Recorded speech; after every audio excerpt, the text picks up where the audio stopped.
Bonjour à tous, chers abonnés, ici Gaëtan de The Flares, et on se retrouve pour la série de podcasts Humain Demain, en collaboration avec l'AFT, l'Association Française Transhumaniste. À travers cette série, notre but est d'explorer l'avenir technologique de l'humain. Pour chaque épisode, je vais recevoir des chercheurs, scientifiques, philosophes, politiciens ou encore artistes, ainsi qu'un membre de l'AFT ou un de leurs collaborateurs en tant que co-animateur. Dans cet épisode, nous recevons Taya Maki, présidente de la Société Cryonique de France. Shaiman Turler, alias le futurologue, va m'accompagner en tant que co-animateur. La conversation est disponible en vidéo sur YouTube et en audio sur votre plateforme de podcast préférée. Profitez-en pour vous abonner afin de ne pas manquer les prochains épisodes. Et si vous aimez ce qu'on fait, vous pouvez nous soutenir via nos contenus premium sur le site theflares.com ou encore de partager ce podcast, écrire une revue. Vous connaissez la chanson, c'est une façon simple et rapide pour nous donner un véritable coup de pouce. On vous souhaite une bonne écoute. C'est parti. L'Internet des objets. L'intelligence artificielle vous intéresse ? Accédez aux derniers livres audio, podcasts et livres électroniques en un seul endroit. Trouvez votre source d'inspiration sur farnell.com/multimédia. Farnell, votre fournisseur de produits électroniques et industriels.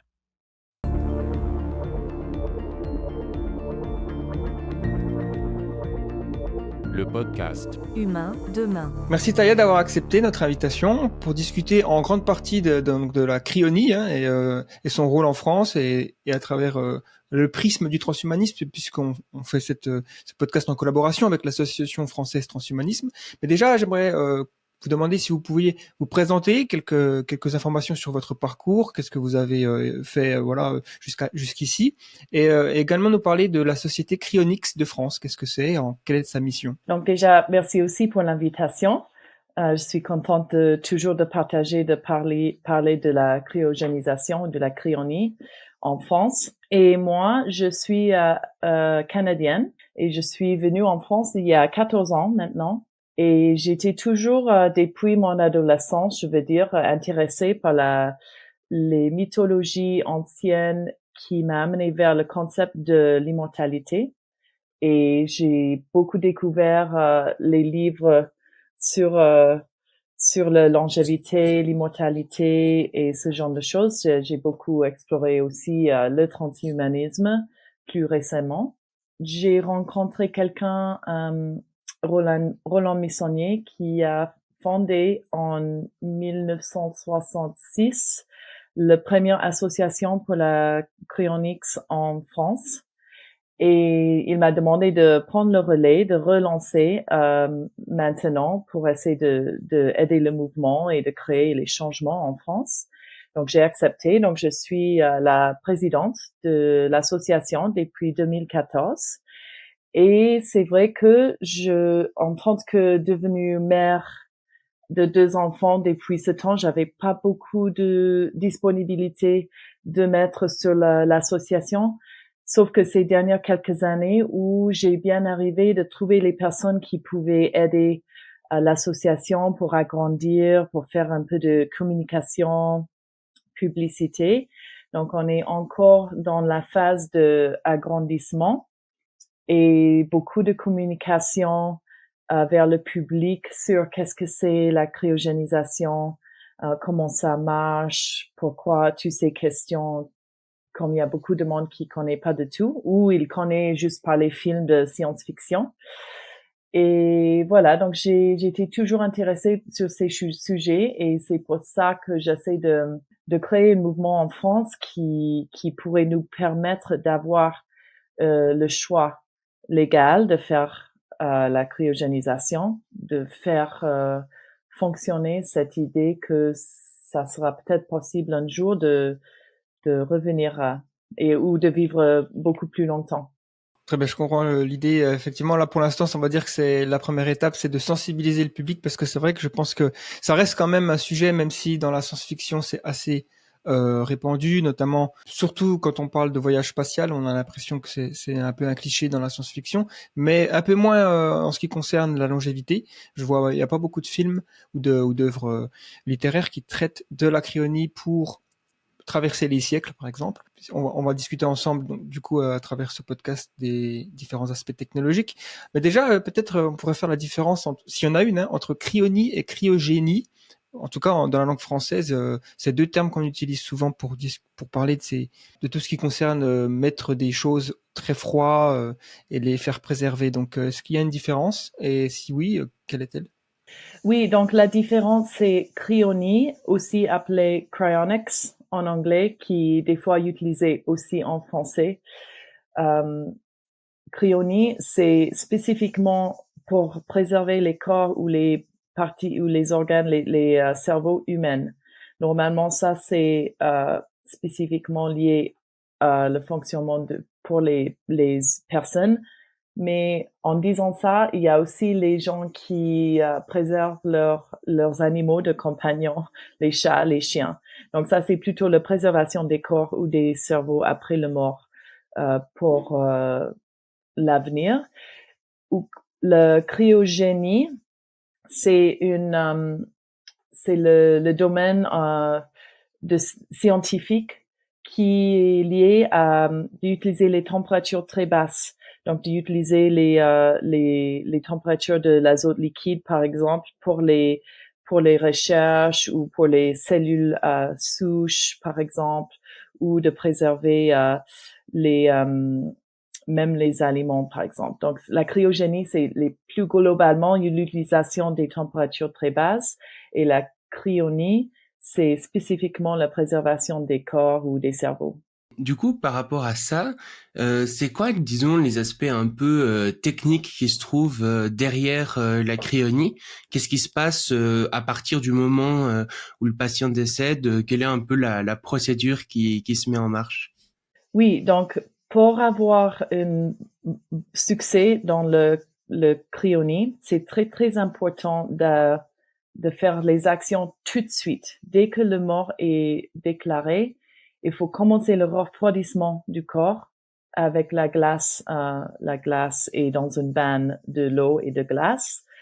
C'est aussi important d'essayer de continuer la circulation sanguine par un support cardio-pulmonaire avec une machine qui s'appelle Lucas, par exemple. Et après ce point, il y a quelques médicaments qui pourraient aider avec de ralentir l'arrêt de circulation. Et dès que ces médicaments sont administrés, il y a aussi un processus qui s'appelle vitrification,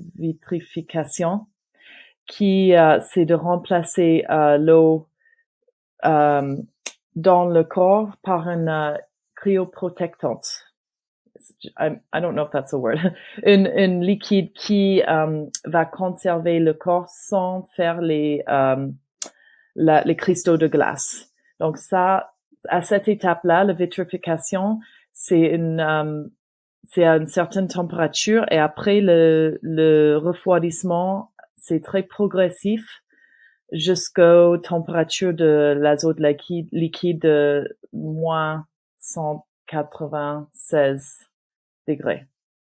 Donc, il y a étape par étape, mais le plus important, c'est vraiment d'intervenir tout de suite, qui, selon les circonstances, très difficile. Sauf que si c'est quelqu'un est très malade, on peut bien prévenir. Mais oui, ça c'est le challenge de vraiment intervenir tout de suite pour que les cellules sont préservées au maximum.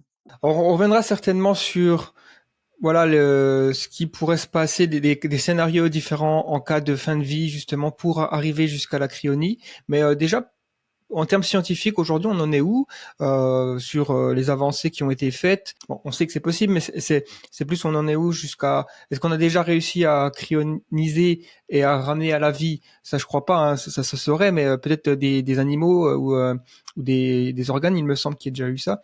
Donc voilà. Et ensuite, qu'est-ce qu'il nous reste à faire, quoi? Quels sont les défis technologiques à réussir à résoudre pour que ce soit plus de la science-fiction?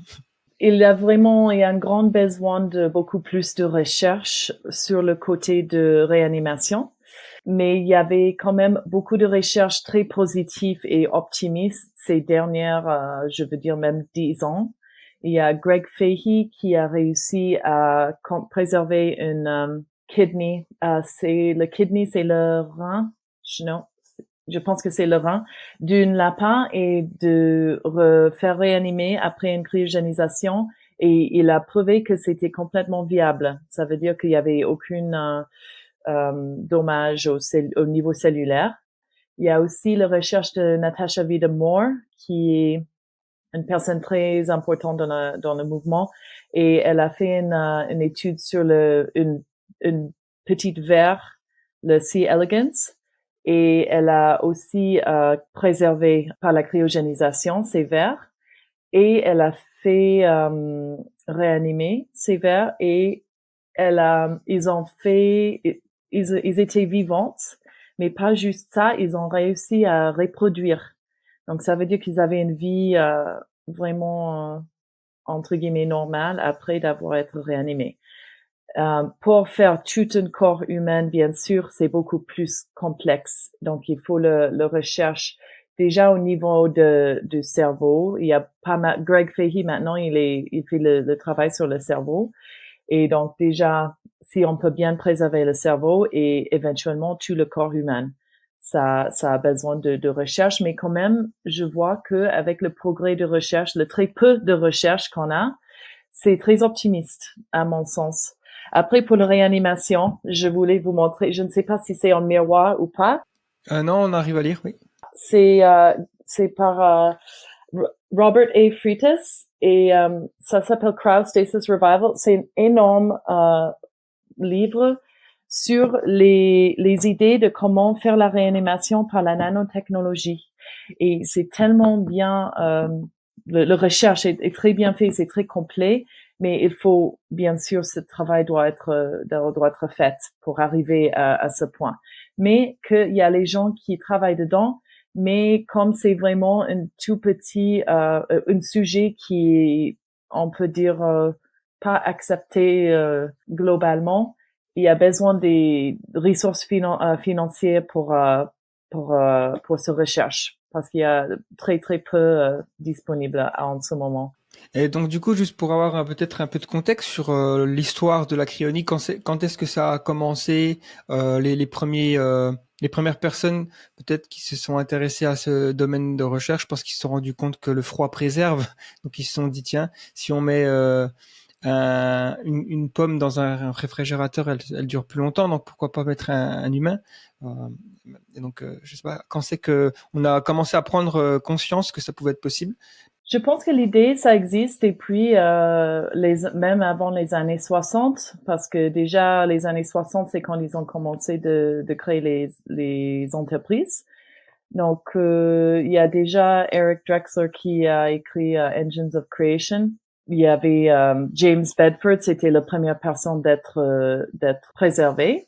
On dit un peu le grand-père de la cryogénisation, c'est Robert Ettinger, parce qu'il a écrit aussi un livre qui s'appelle Prospect of Immortality. Et c'est lui, dans ce livre, c'était les années 60, début des années 60 aussi, qu'il a écrit dans son livre l'idée de préservation des corps humains par la cryogénisation. Donc c'est vraiment lui qui a, je veux dire qu'il a vraiment créé cette idée et introduit l'idée au monde. Oui, parce qu'aujourd'hui, la cryonie, elle existe dans certains pays, c'est possible. Hein. Je pense qu'il y a Alcor aux États-Unis qui est la plus connue. Est-ce qu'il y a d'autres endroits où ça se fait? Oui, il y en a deux aux États-Unis. Il y a Alcor et Cryonics Institute. Cryonics Institute, c'est à Michigan. Ils existent presque pour le même. Alcor, c'est un peu plus, quelques années de plus, je pense, mais Cryonics Institute aussi depuis longtemps. Et maintenant aussi en Europe, il y a Tomorrow Biostasis avec le European Biostasis Foundation. Ça couvre toute l'Europe normalement. Et aussi, ils l'agrandissent pour aussi pouvoir accepter les personnes aux États-Unis. C'est assez récent. Mais ça, ils ont déjà une facility, un bâtiment, centre, ouais. voilà. Un bâtiment, oui, en Suisse. Donc, c'est bien placé, c'est bien sécurisé. J'ai visité le centre, c'est très bien fait. Et en plus d'avoir quelque chose en Europe au niveau de practicalité pour le voyage ou pour l'accès, c'est très pratique. Enfin, je me disais si il m'arrive quelque chose et que j'ai signé pour être cryogénisé, ça demande quand même un sacré temps de vol jusqu'en Californie, donc ça peut être compliqué quand même. Mais aussi, il vient d'ouvrir une en Australie aussi. Ah, C'est d'accord. vraiment récent. Il vient d'ouvrir cette année, je pense, ou l'année dernière. Et ça a l'air d'être très bien fait aussi. Il y a aussi une en Russie, mais voilà, je connais beaucoup moins. Une dernière chose là, j'ai remarqué qu'il y avait eu le terme biostase qui a été mentionné, biostasis. Est-ce que c'est finalement c'est la même chose? C'est juste un autre terme pour décrire la même chose? Oui, je pense que oui. L'idée c'est que le bio, la vie, c'est en stasis. Et ça, c'est une façon qu'on aime bien parler de la cryogénie parce que on a l'idée que ça peut s'arrêter la fonction de la vie, mais pour être remise en marche plus loin ou dans l'avenir. Donc, ce terme, je pense aussi, ils ont choisi pour éviter l'utilisation du mot cryonics parce qu'il y a quand même les idées assez négatives associées au mot. Donc ça, je réfléchissais de changer le nom de l'association en France, de dire biostase, parce que ça a aussi un côté scientifique qu'on en entende. Mais voilà, ça veut dire la même chose. Ouais, ça a aussi un côté plus, je trouve, voyage spatial, quoi. On pourrait imaginer la NASA parler de biostase parce que c'est le genre de truc qu'on a dans la tête quand on regarde des films.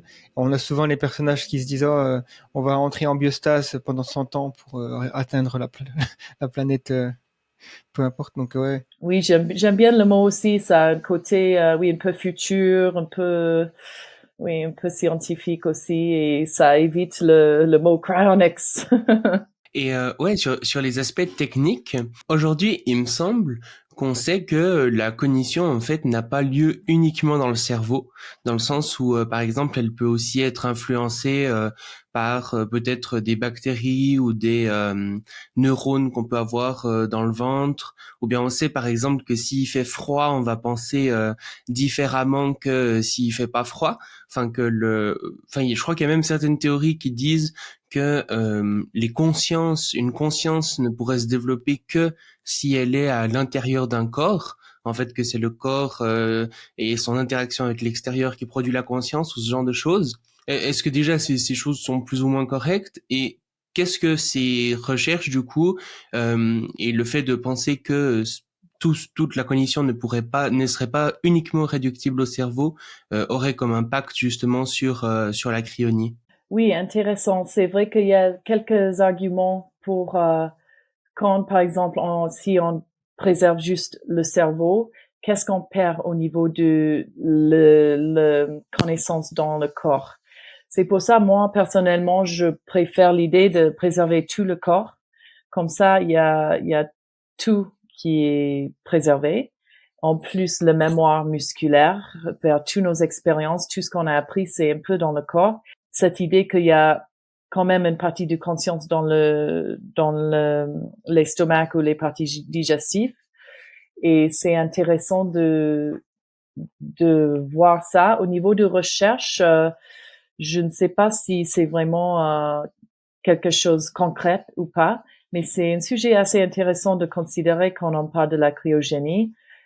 Et ça fait pour l'idée de préserver pour moi tout le corps et pas juste la tête ou le cerveau, par exemple. C'est vrai que j'avais entendu dire qu'il y avait des gens qui se faisaient cryoniser que la tête, justement, parce que ça coûte moins cher.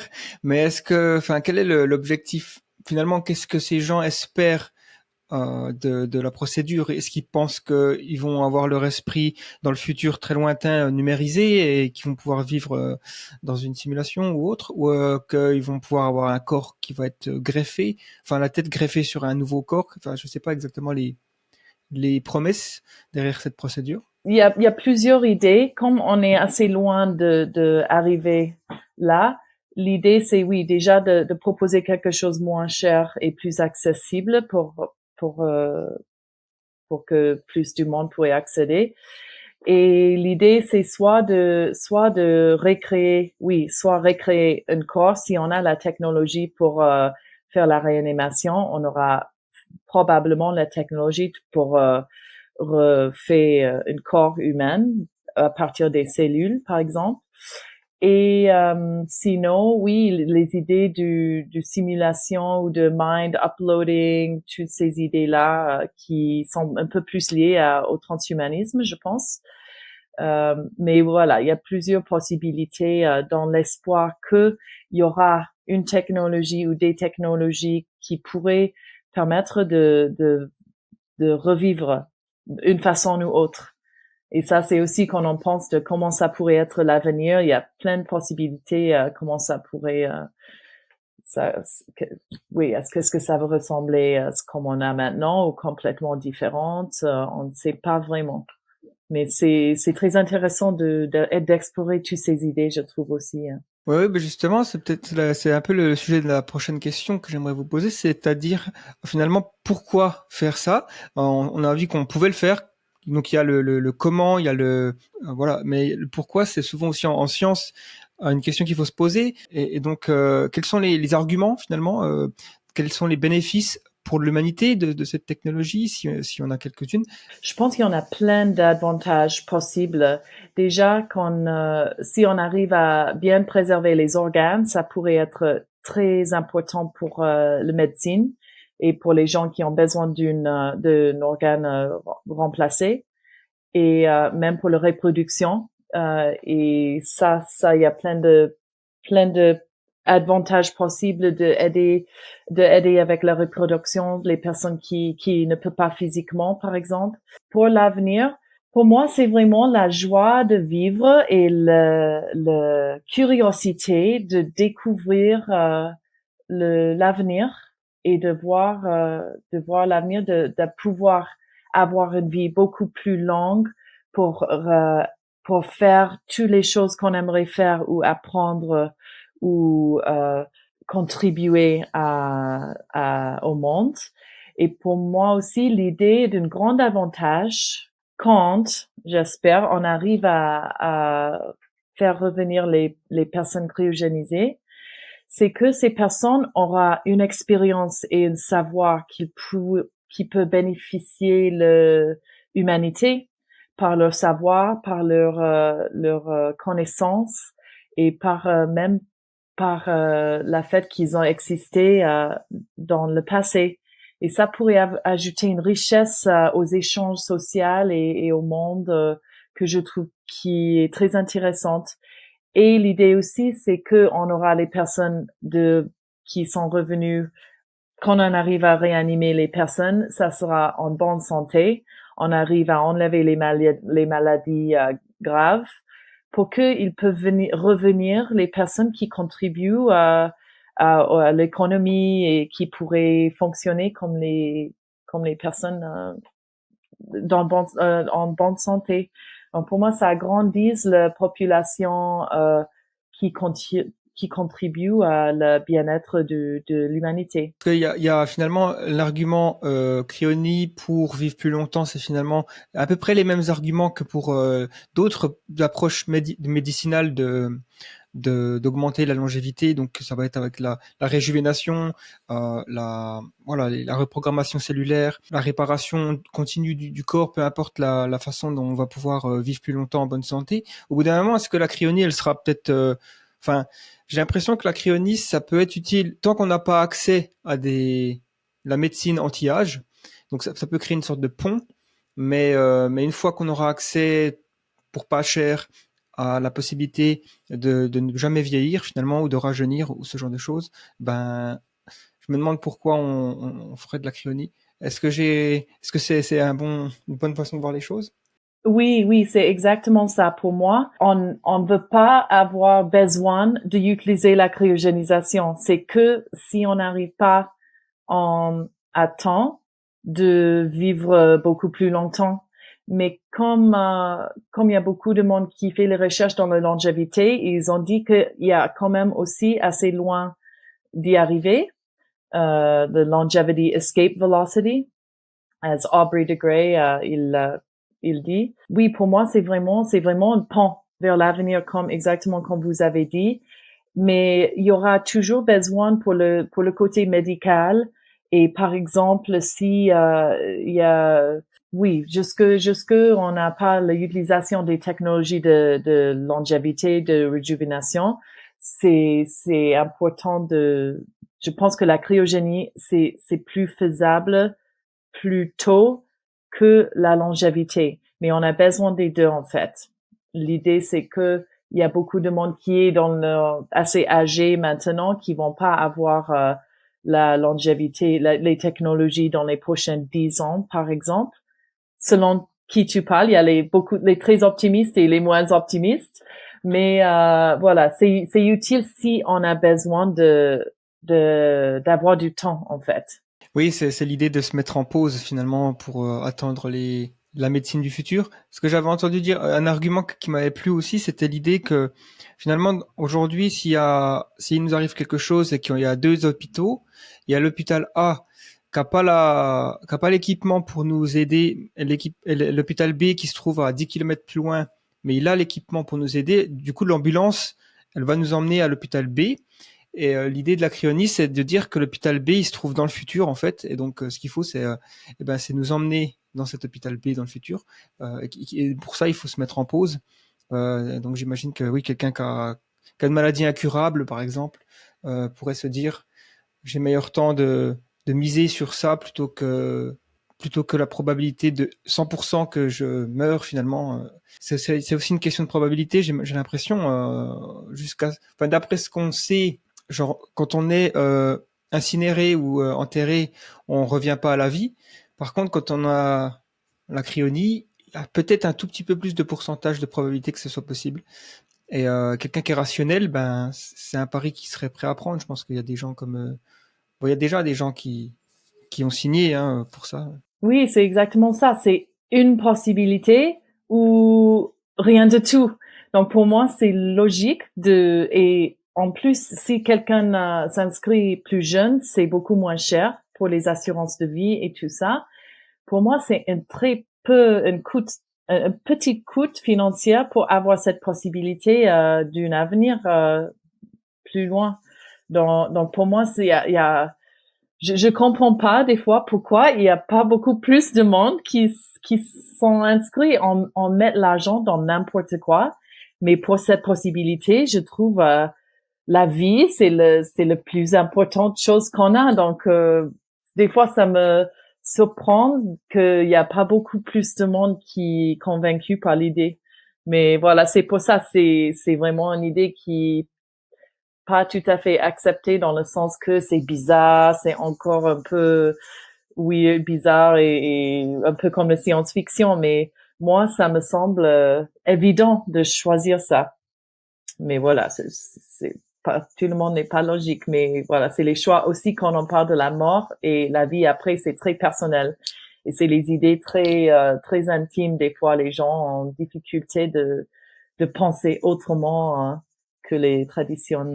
Mais il y a des milliards de personnes sur Terre qui pensent pas que la mort c'est la fin. Donc forcément, l'idée de se congeler, enfin entre guillemets, de se vitrifier ou pour se réveiller dans plusieurs décennies, voire plusieurs siècles. Ils trouvent pas ça vraiment pertinent puisqu'ils savent qu'ils vont aller dans un endroit magique. Enfin, je sais pas envie de faire une caricature, mais il y a des croyances de la vie après la mort. Et pour être honnête, on est agnostique aussi sur finalement est-ce que c'est possible. On a peu d'informations encore sur ce que c'est que la conscience, tout ça. Il reste que des zones de mystère. Il y a souvent, dans ces zones de mystère, la possibilité d'insérer ses croyances. Et on ne sait pas. Mais en tout cas, il y a aussi peut-être l'utilisation de la cryonie dans les voyages spatiaux qui me semble être intéressant. Est-ce que la NASA, par exemple, ont des programmes de recherche sur ça ou est-ce que c'est pas vraiment le cas? Je ne suis pas sûre, mais ça me semble aussi logique et une idée de bien explorer. Mais c'est vrai que la cryonie, c'est différent que vraiment de mettre quelqu'un vivante dans une stasis, par exemple. C'est parce que la cryonie, on peut faire que après la déclaration légale de la mort. Mais ça pourrait être intéressant s'il y a les astronautes qui sont d'accord, par exemple, d'être mises en stasis pour les voyages spatiaux, comme vous avez dit. Ça, c'est aussi une utilisation qui pourrait être très intéressant, hein. Mais NASA, je ne sais pas s'ils ont un programme à ce point. Ouais, parce que il me semblait avoir entendu dire que c'était l'ESA, donc la European Space Agency, qui s'intéressait à pas la cryonie, mais en fait, c'est un processus qui ralentit les fonctions vitales d'un organisme. Et donc, c'est un peu une sorte d'hivernation, quoi. Et donc, et ça permet donc du coup de respirer moins, d'avoir moins besoin de nutriments, d'énergie, ce qui voudrait dire qu'on pourrait peut-être mettre des personnes dans un vaisseau spatial pendant plus longtemps.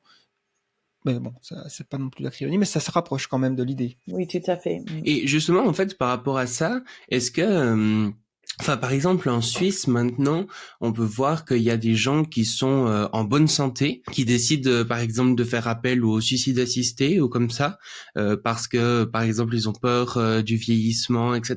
Ils n'ont pas envie d'être en maison de retraite. C'est quelque chose qui est possible légalement à faire, par exemple, en Suisse maintenant. Et je me demandais, du coup, est-ce que c'était aussi peut-être possible ou est-ce que ça serait intéressant justement parce que, enfin, comme vous dites, c'est quand même mieux si c'est la cryonie le plus rapidement possible. Donc, est-ce que par exemple quelqu'un qui voudrait faire ça à la place d'avoir un suicide assisté, par exemple, se faire cryoniser, mais sans être mort. Est-ce que ça serait possible? Est-ce que ce serait légal et est-ce que ce serait une bonne idée? Oui, je sais qu'en Suisse, ce suicide assisté, c'est légal, mais j'ai jamais rencontré quelqu'un intéressé dans cryonie qui choisit en bonne santé de finir leur vie. Donc, l'idée pour moi, c'est de vivre le plus longtemps possible en bonne santé.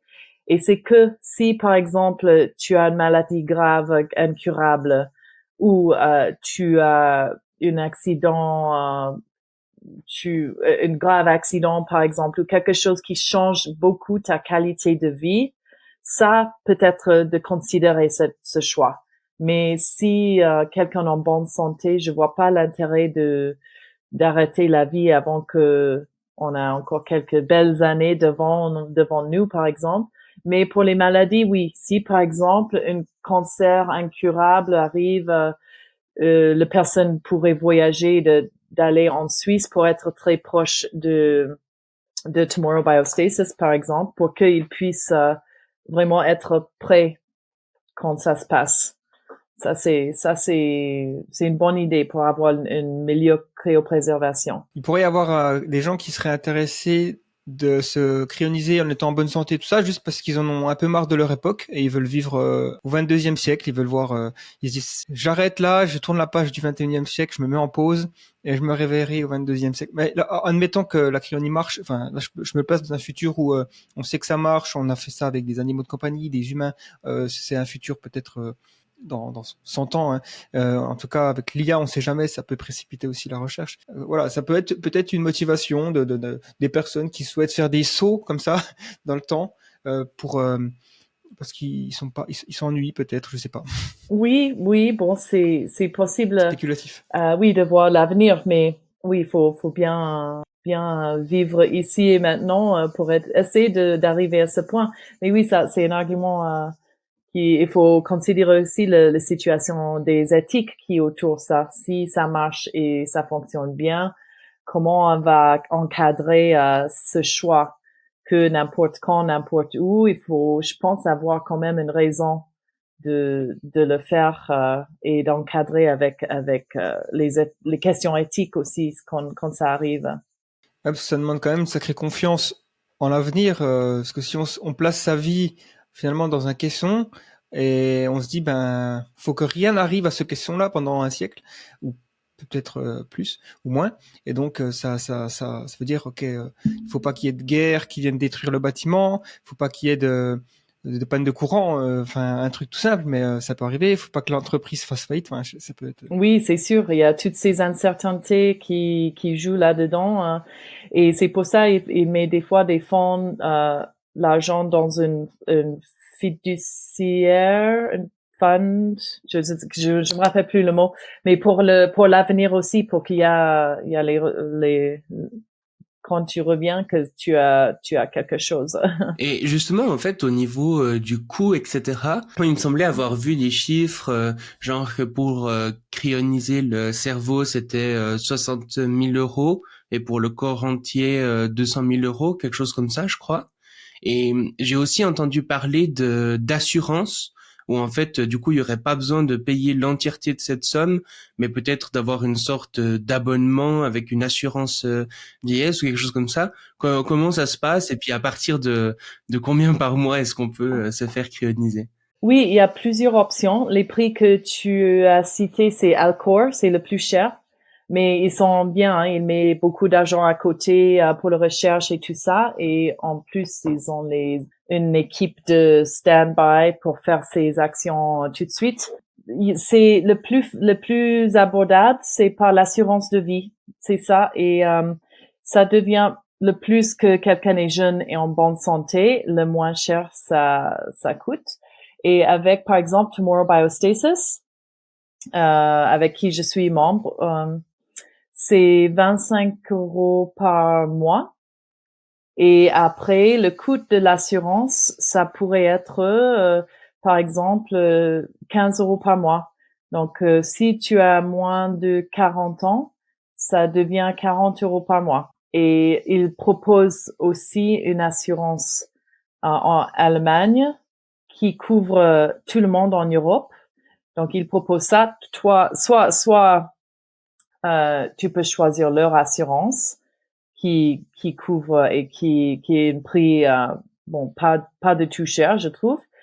Et sinon, tu peux choisir une assurance différente. Et c'est juste le coût de membership qui est 25 € par mois.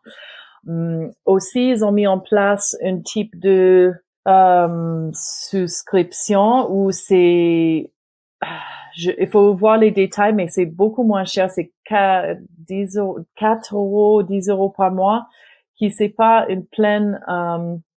Si quelqu'un n'est pas sûr, mais ils veulent découvrir un peu, ça fait une petite coût et ça c'est enlevé si tu inscris officiellement, c'est enlevé du prix. Donc ça fait comme un incentive de découvrir pour les personnes qui sont un peu sceptiques ou pas sûres. Voilà, donc le moins cher, c'est vraiment de faire par l'assurance de vie. Mais il y a juste aussi c'est un point faible, c'est que on peut pas inscrire les personnes en dessous de 18 ans. Donc ça doit être l'âge d'adulte. Donc pour mes enfants, par exemple, j'ai pas une façon de les inscrire avant qu'elles deviennent plus grandes. Je trouve dommage. C'est possible aux États-Unis et je pense que certains autres pays, mais en France, on peut pas avoir l'assurance pour les enfants. Et donc, si on donne justement comme ça, par exemple, aux alentours de 15-20 € par mois à l'assurance de vie, en plus du membership à Tomorrow Biostasis ou comme ça veut dire que l'assurance de vie, finalement, à la fin de notre vie, va payer pour nous la somme justement à l'entreprise qui fait la cryonie. Mais du coup, l'assurance de vie, j'imagine, perd de l'argent sur si on fait la somme totale. Donc ça veut dire qu'en fait ils arrivent à tourner du fait que peut-être d'autres personnes justement leur rapportent de l'argent, j'imagine. Enfin, ils s'intéressent pas particulièrement au fait qu'on va se faire cryoniser. Ils regardent pour une population globale, pas par individu du coup. Bon, ça c'est comment ils fonctionnent les assurances. Hein. On a le montant de 1 million d'euros par exemple ou 500 000 et on désigne normalement pour les assurances, on désigne qui aura cet argent après le décès. Donc c'est à peu près la même chose. Si tu donnes à ta famille ou tu donnes à une entreprise, pour eux c'est la même chose. Et en fait, justement, vous disiez que aux États-Unis, etc., ça pouvait être un peu différent. En fait, de manière générale, c'est quoi les aspects un peu légaux dans le monde? Est-ce qu'il y a des grandes différences entre des pays, certains pays, par exemple, qui n'acceptent pas, d'autres qui acceptent? Et puis, plus spécifiquement en France, est-ce que la France fait partie des pays assez ouverts sur le sujet ou pas particulièrement? Non, en fait, France, c'est, je pense, le pire pays pour ça. Parce qu'en fait, il y a une histoire intéressante. Dans les années 60 ou même les débuts des années 70 en France, avec l'association, c'était assez grand. Ils avaient 70 membres avec les médecins, les avocats. Ils voulaient construire une centre de cryogénisation en France.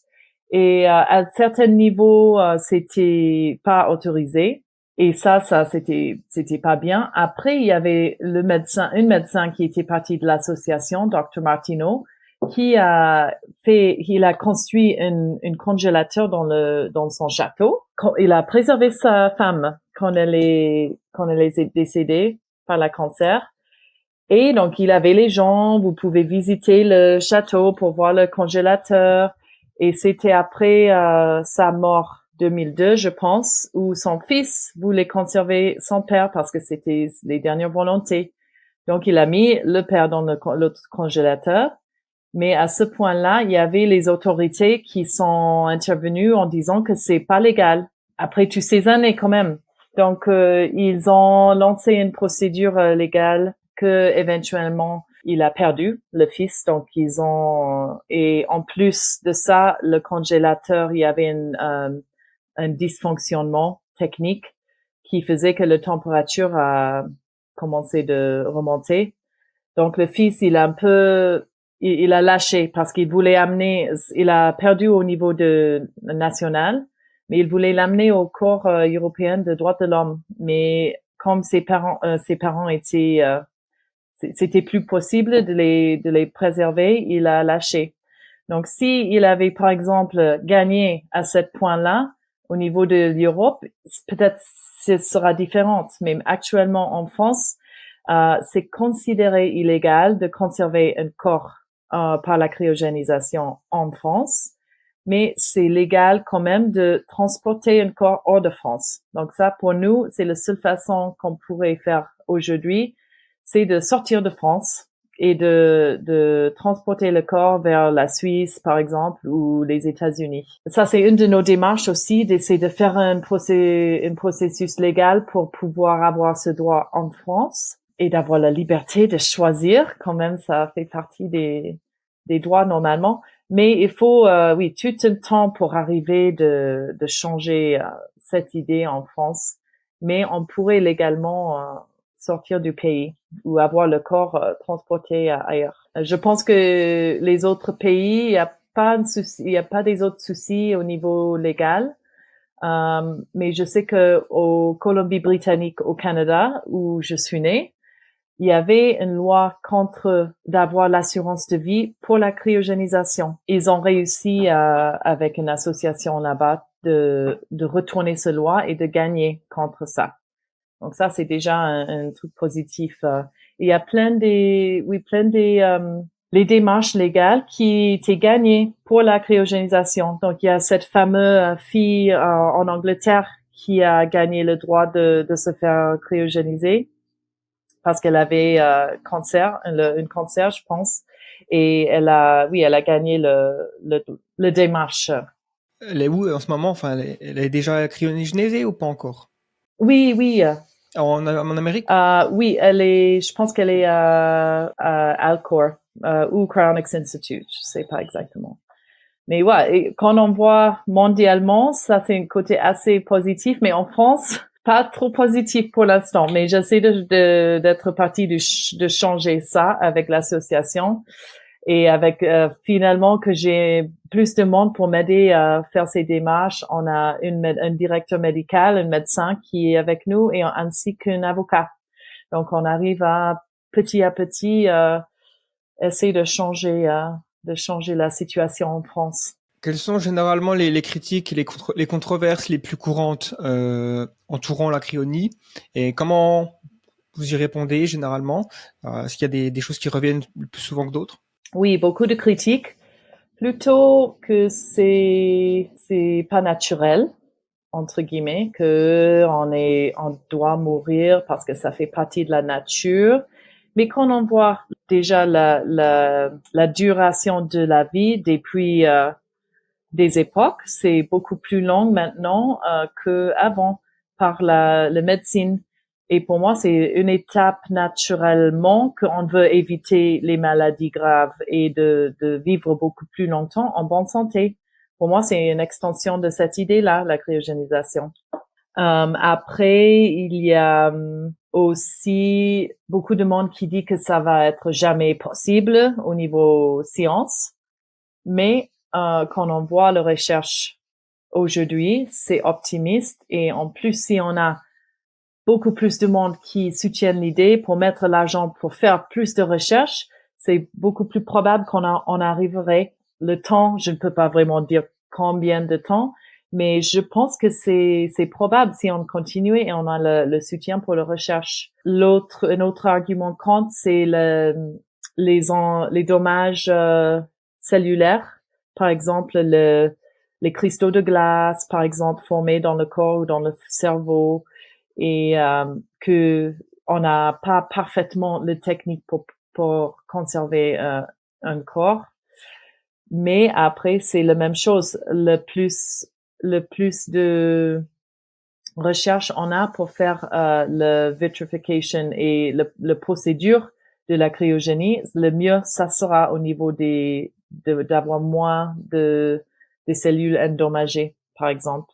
Donc ça, c'est juste la façon de faire mieux la procédure. Après, la technologie, oui, pour la réanimation, on a beaucoup de travail aussi à faire, mais même chose avec ce super livre que je vous ai montré tout à l'heure.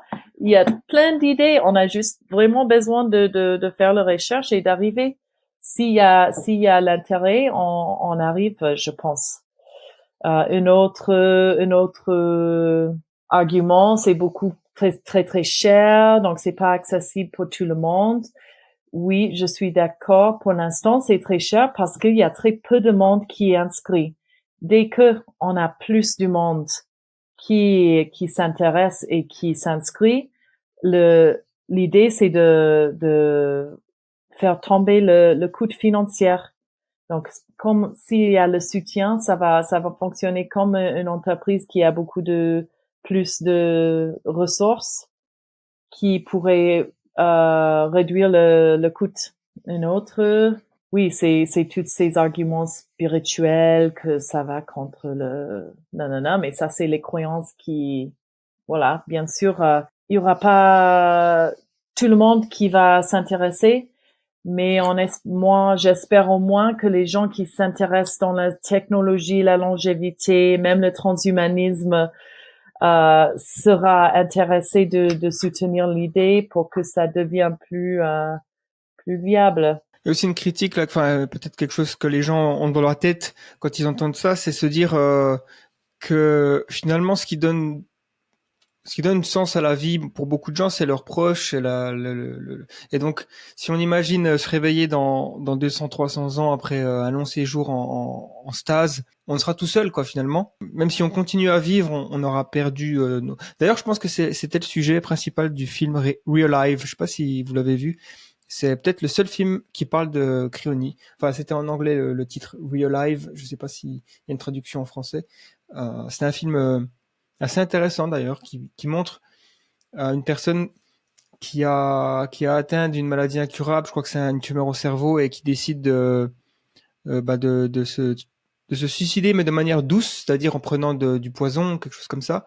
Ce qui fait que son corps est en bonne santé, enfin quand il meurt, et c'est le premier patient à être réanimé en 2080, quelque chose comme ça. Et puis c'est un peu un rat de laboratoire du coup. Et quand il se rend compte que il regrette son geste. Mais bon, c'était plus un film pour montrer une critique, mais il y avait des aspects intéressants en tout cas. Mais je pense que cet aspect-là, les gens peuvent se dire la cryonie, oui, si toute ma famille fait partie du trajet, quoi, du voyage. Oui, en espérant. Hein, j'ai déjà mon mari qui est partant mais bon, mes filles elles sont un peu jeunes pour que je parle du sujet, mais Elles m'ont déjà dit, oui, je veux vivre toujours. Donc, oui, c'est normal de vouloir avoir les proches avec nous. Et j'espère que dès que l'idée devient plus acceptable plus acceptable, il y aura les familles, peut-être une special tarif famille aussi, par exemple, pour inciter toutes les familles de s'inscrire. Il y a aussi pas mal de transhumanistes qui étonnamment sont contre la cryonie, notamment du coup à l'association française transhumaniste. Il y a en tout cas bien quelques personnes qui sont contre.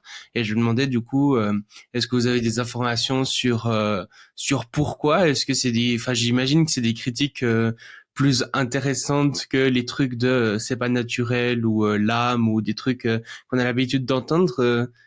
Pourquoi est-ce qu'ils pourraient être contre? Ça m'étonne tellement aussi. Et quand je suis venue l'année dernière à votre événement, là, je pensais, ah oui, j'aurais plein de membres pour l'association, mais il y avait que Marc qui nous a joindre quand même. Et c'est intéressant parce que pour moi, la plupart des arguments contre chez les transhumanistes que j'ai rencontrés là-bas, c'était je crois pas que ça va marcher un jour. Mais quand tu vois transhumanisme, on est en train de parler de mettre les idées dans une machine. C'est choses tellement des fois plus bizarres ou tellement le même limité au niveau de succès que ça me choque des fois. Didier, il m'a dit que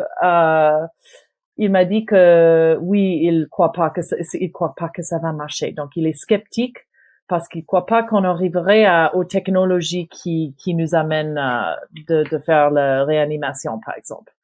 Pour moi, c'est pas vraiment une raison de pas. L'idée, c'est bien. Donc c'est pas l'idée. Normalement, ils sont pas contre l'idée, mais ils pensent que ça va pas marcher. C'est intéressant.